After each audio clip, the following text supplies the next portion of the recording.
भले ही हम जीवन में कितना भी जोर लगा ले, लेकिन प्रारब्ध को, भाग्य को, किस्मत को जहां लेकर जाना होता है वो वहीं लेकर जाती है, बिल्कुल जैसे उंगली पकड़कर। जी हाँ दोस्तों, क्योंकि जैसे कुछ कमेंट्स इस प्रकार के आते हैं और लेकिन कि हमें डायरेक्शंस नहीं पता, क्या हम सही डायरेक्शंस में है या नहीं है।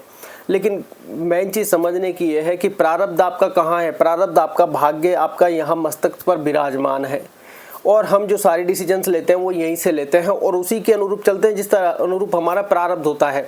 बहुत सी बार हमको ऐसा फील होता है कि यार जहाँ फेलियर हो गया, क्या हम डायरेक्टली नहीं पहुँच सकते थे, कि लेकिन आपको सर्कल से घूमकर पहुँचना, यहीं पर वापस पहुँचना लिखा है तो यहीं पर ही आप पहुँचोगे। आप चाहे किसी भी रास्ते, किसी भी प्लेटफॉर्म के लिए जा रहे हो अपने अनुसार, लेकिन पहुँचोगे वहाँ जब भाग्य ने निश्चित कर रखा है। और कैसे निश्चित कर रखा है, कि कैसे निश्चित कर रखा है उसी के अनुरूप आप वहाँ तक पहुँचोगे।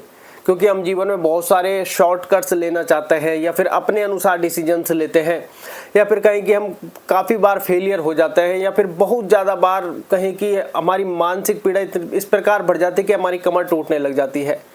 लेकिन लाइफ में फिर हम बहुत सी चीज़ें या बहुत सी वीडियोज़ या फिर किसी भी प्रकार से ऐसी सिचुएशंस का शिकार होने लग जाते हैं जहाँ पर हमको लगने लग जाता है, फील होने लग जाता है कि कहीं हम गलत डायरेक्शन में तो नहीं है।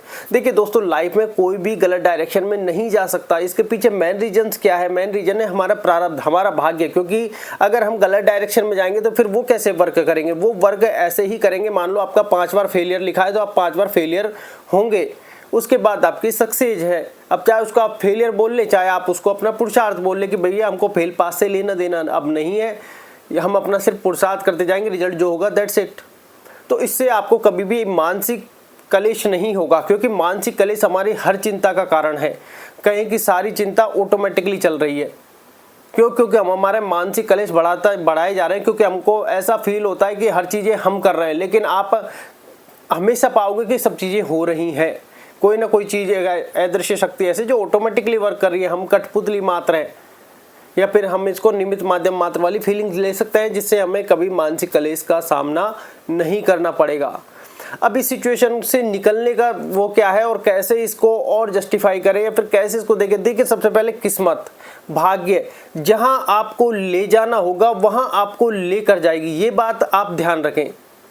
जैसे मान लो आज आप किसी भी चीज़ की तैयारी कर रहे हैं, XYZ, आप किसी भी चीज़ की तैयारी कर रहे हैं और आप मान लो बिजनेस की तैयारी कर रहे हैं और आपको स्पोर्ट्स में जाना है, तो आपके धीरे धीरे आप बिजनेस में लगोगे, फेलियर होंगे, डाउनफॉल आएगा, आप कहोगे, कोई आपका हाथ पकड़ेगा या फिर कोई आएगा, यार स्पोर्ट्स की तैयारी कर लेते हैं, ऐसे ऐसे अभी समय है, आपको तुरंत इंटरेस्ट जागेगा और उसमें चले जाओगे। बाद में पता चलता है कि आप इसी के लिए बने हैं। ऑटोमेटिकली समय अपना काम करता है। हर व्यक्ति को फील ये होता है कि जैसे वो स्वयं सब कुछ कर रहा है, कि या फिर मैं कर रहा हूँ, लेकिन सब कुछ हो रहा है। आप हर समय पाओगे कोई व्यक्ति तैयारी करता है कहीं कि किसी भी गवर्नमेंट जॉब की, और वो सडनली बिजनेस में पहुंच जाता है। तो अब ये क्या है? क्या वो खुद गया? नहीं, भाग्य डिसाइड करता है किसकी डेस्टिनी कहाँ है, कौन कहाँ पर क्या कार्य करेगा और कौन कहाँ पर क्या कार्य कर रहा है, किससे मिलाना है और किससे नहीं मिलवाना है। सारी चीज़ें डेस्टिनी कहेगी, प्रारब्ध सेट करता है किस व्यक्ति का प्रारब्ध, किस व्यक्ति का भाग्य किसके साथ जुड़ा हुआ है। लेकिन हम कहें कि शुरू से हम इस मानसिक पीड़ा का इस प्रकार शिकार हो जाते हैं। अब चाहे ऐसा नहीं कि क्या पेरेंट्स का दोष है, नहीं, वो भी इसी मानसिक पीड़ा का शिकार हुए हैं। क्योंकि क्या है, शुरू से जो चीज़ें एक लूप में चलती आ रही है, उसी लूप में ये सारी चीज़ें चलती आ रही हैं। क्यों? क्योंकि हमारी शिक्षा का स्तर भी उस प्रकार नहीं है कि हम चीज़ों को सर्वाइव कर सके, झेल सके, कि संघर्ष कैसे क्या है, पुरुषार्थ कैसे करें, इन सब चीज़ों को कोई मेल नहीं है। ऐसा लगता है सारी चीज़ें थोपी जा रही हैं। तो आप सबसे पहले जब किस्मत और भाग्य को, कुछ लोग ऐसे होते हैं, देखिए अगर आपके पास कुंडली है तो बहुत अच्छी बात है, आप उसको देखकर अपना डायरेक्शन पता कर सकते हैं। वैसे आप गलत डायरेक्शन में, कोई व्यक्ति नहीं होता, घूम कर जाना लिखा है तो वो घूम कर ही जाएगा। अब इसको कैसे समझे? मान लीजिए आपकी लाइफ में धोखा लिखा है और आपको किसी एस्ट्रोलॉजर ने बता दिया आपकी लाइफ में धोखा लिखा है, तो आप उसको उस समय मानोगे नहीं, उस समय आप उसको पकड़ोगे नहीं। क्यों? आप कहोगे कि मेरे तो सारे रिश्तेदार हैं जो मेरे साथ हैं, या फिर मेरे फैमिली के मेंबर्स ही हैं, ऐसा कैसे पॉसिबल हो सकता है, ये तो झूठ है। मतलब उस समय आप उस चीज़ को समझोगे नहीं। फिर आकर उसमें धोखा होना है आपके साथ 6 महीने बाद, और वो 6 महीने बाद धोखा हो जाता है, आप तुरंत मान लेते हो, यार मैंने उस समय विश्वास कर लिया होता तो ये तो का कोई जवाब नहीं है। ये आपके हर पल हर मोड़ पर आएगा और आपको हर पल पछतावा ही होगा। क्यों? इसके पीछे कारण ये है कि वो धोखा होना था, इसलिए आपने विश्वास नहीं किया। विश्वास नहीं किया इसलिए धोखा नहीं हुआ, धोखा होना था इसलिए विश्वास नहीं किया। इस बात को समझने का प्रयास करें कि जो होना है वो होना है और जो होना है वो तय है और वो अपने समय पर अपनी रूपरेखा दिखाएगा। अब क्या यहाँ पर पुरुषार्थ नहीं करे, क्या अपना कर्म नहीं करे? देखिए, पुरुषार्थ और कर्म कोई व्यक्ति रोक ही नहीं सकता, क्यों? प्रारब्ध यहाँ बैठा है, सारी एक्टिविटी यहीं से होनी है। आप रात में सोते हैं, क्या पूरे दिन पर सो पाते हैं? नहीं सो पाते। क्यों? ठक ठक यहीं पर होगी, ये डिसीजन से लेगा। फिर उसके बाद हमें फील होता है कि यार ये कार्य हम कर रहे हैं, ये कार्य हम नहीं कर रहे। सारे कार्य हो रहे हैं, कर कुछ भी नहीं रहे। सारी क्रिया इस शरीर के द्वारा ही होनी है, क्योंकि जो सारा प्रारब्ध भोगना है वो इस शरीर को भोगना है और इस शरीर के द्वारा ही सारी एक्टिविटी होनी है। बात यहाँ पर डायरेक्शन की, कुछ लोग क्या है, बहुत ज़्यादा व्यथित हो जाते हैं, बहुत ज़्यादा परेशान। अब ये डिप्रेशन में जाने का कारण क्या है, क्या इसको भी हम कर सकते हैं या फिर ये कुंडली के अनुसार या इन चीज़ों के अनुसार जान सकते हैं? इसका हमें ज्ञान नहीं है, तो फालतू में हम इसके ऊपर ज्ञान नहीं फैलेंगे।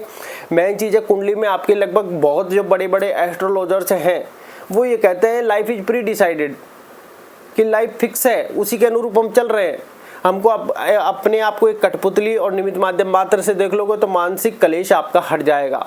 आप समझोगे कि सारी की सारी एक ईश्वरीय योजना है, ईश्वर की लीला है और हम उसके पात्र हैं। तब आपका ये मानसिक कलेश धीरे धीरे हटने लगेगा, क्रोध द्वेष ईर्ष्या की भावना हटने लगेगी, प्रेम जागृत होने लग जाएगा। आप अपने आप से भी प्रेम करने लग जाओगे, लोगों की परवाह करना छोड़ दोगे। अलग अलग तरीके का रिजल्ट आपके सामने निकल कर आएगा। लेकिन हम मेन चीज़ है कि हम फंस जाते हैं।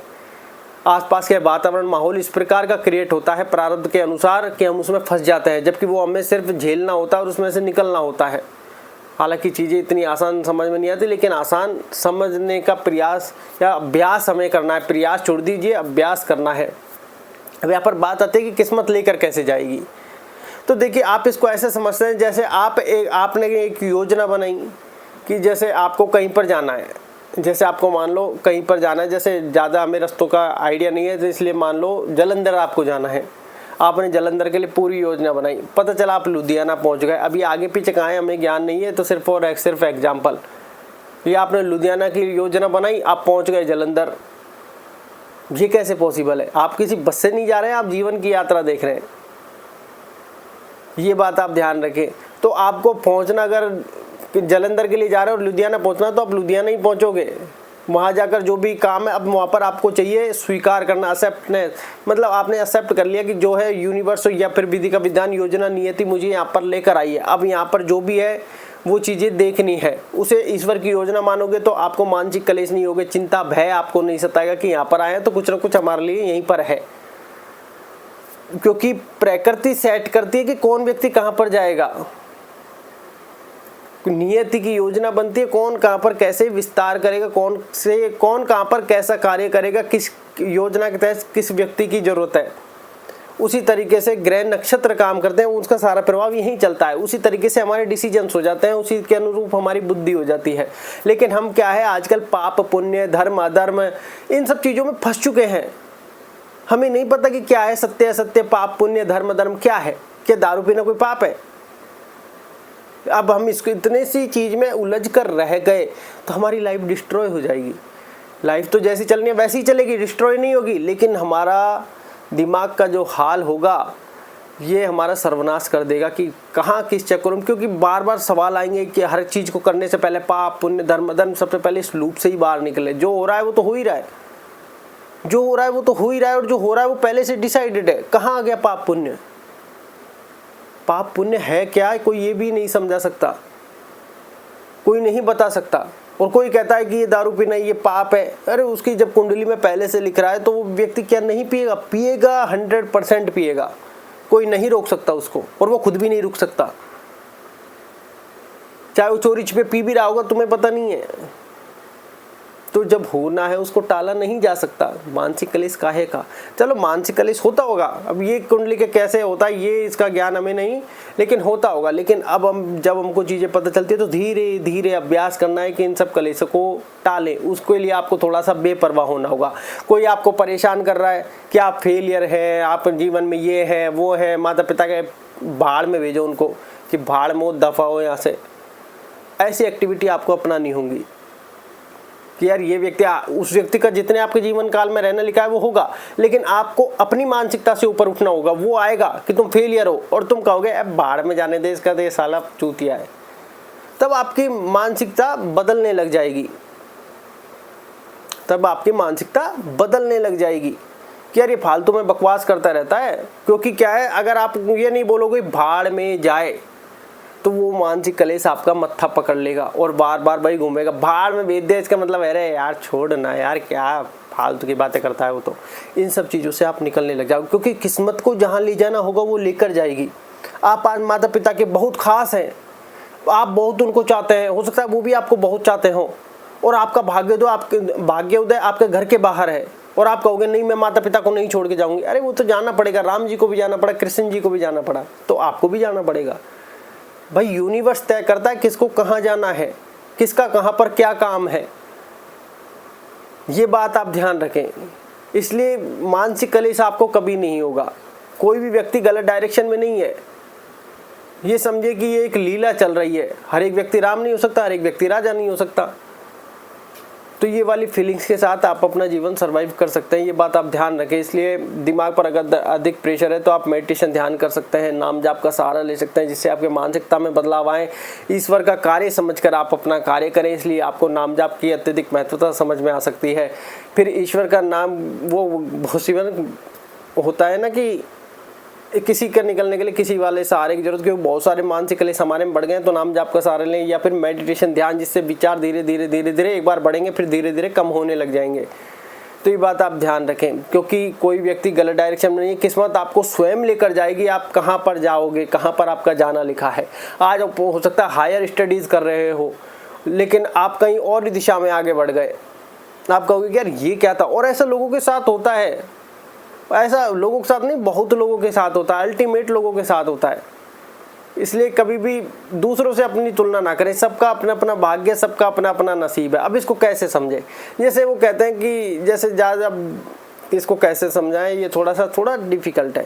भाई किसी का मान लो जेंट्स की अगर बात करें तो किसी का मान लो 1 महीना है, 1 महीने में किसी के 1 तारीख को बुखार चढ़ा, किसी के 5 को, किसी के 2 को, किसी के 7 को, ये अपना अपना नसीब है। अब यहाँ पर अगर लेडीज़ की या फिर बात की जाए तो जैसे उनकी मंथ की डेट आती है, किसी की कब, किसी की कब, किसी कब, किसी कब, ऐसे इसको भाग्य के अनुरूप देख सकते हैं। हम इन चीज़ों में तो तुलना किसी की भी नहीं करते, लेकिन हम पैसे, ओहदा, मान सम्मान, इन सब चीज़ों में हम तुलना कर लेते हैं। क्योंकि ये इज्जत एक ऐसी चीज़ भी जो आपको बहुत ज़्यादा परेशान भी करती है, क्योंकि हमको शुरू से यही सिखाया गया है।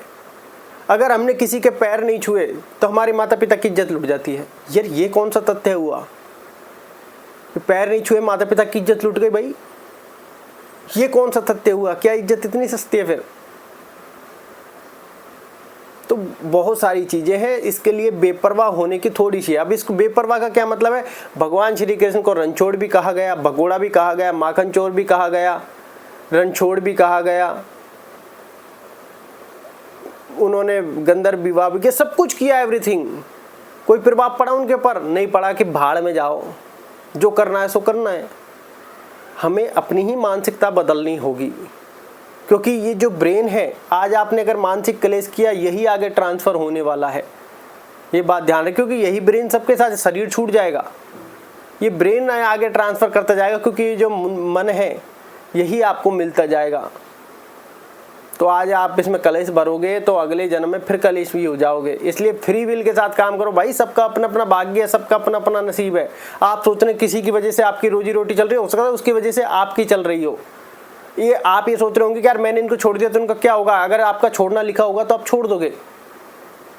आपकी किस्मत में आज सोच रहे हैं कि मैं घर से बाहर ही नहीं निकलता या निकलती तो मेरा भाग्योदय कैसे होगा। भाग्य स्वयं पकड़ कर ली जाएगा आपको, आपकी उंगली ऐसे पकड़ेगा। कोई आपका मित्र आएगा, कोई फ्रेंड आएगा, आज आप मिलने चलते हैं, वहीं से आपका कोई बिजनेस आइडिया आएगा, कोई नौकरी के लिए ऑफर आ गए, कुछ भी XYZ हो सकता है। और ऐसा और लोगों के साथ हुआ है। बड़े बड़े एक्टर्स नौकरी करने के लिए पहुंचे थे और वो एक्टर्स बन गए। एक व्यक्ति था जो घर में कुछ नहीं करता, तो वो पढ़ा लिखा नहीं था, वो सोचता यार करूंगा क्या। वो लैपटॉप वो चला लिया, स्टॉक मार्केट वो कर लिया, सॉफ्टवेयर इंजीनियर, मतलब बहुत सारी चीजें वो कर लिया। उसको खुद पे बिलीव नहीं होता कि यार ये सब मैंने कैसे किया। कोई व्यक्ति आया और कहा कि ऐसे ही वहां चलते हैं। तो ये सारी चीजें कि सारी चीज़ें ऑटोमेटिकली रन कर रही है। इसलिए थोड़ा थोड़ा मानसिक कलेश कम करने का अभ्यास करें, प्रयास नहीं अभ्यास करें। अभ्यास में कमर नहीं टूटती, प्रयास में कमर टूट जाती है। ये समझिए जो हो रहा है ईश्वरीय योजना है और उस योजना का हम एक हिस्सा है, हम एक पात्र हैं, एक कठपुतली, एक निमित्त माध्यम मात्र हैं। तब आपको मानसिक शांति आने लगेगी, क्योंकि किस्मत को जान ले जाना है, कब कितने पैसे देने वो देगी। धन्यवाद।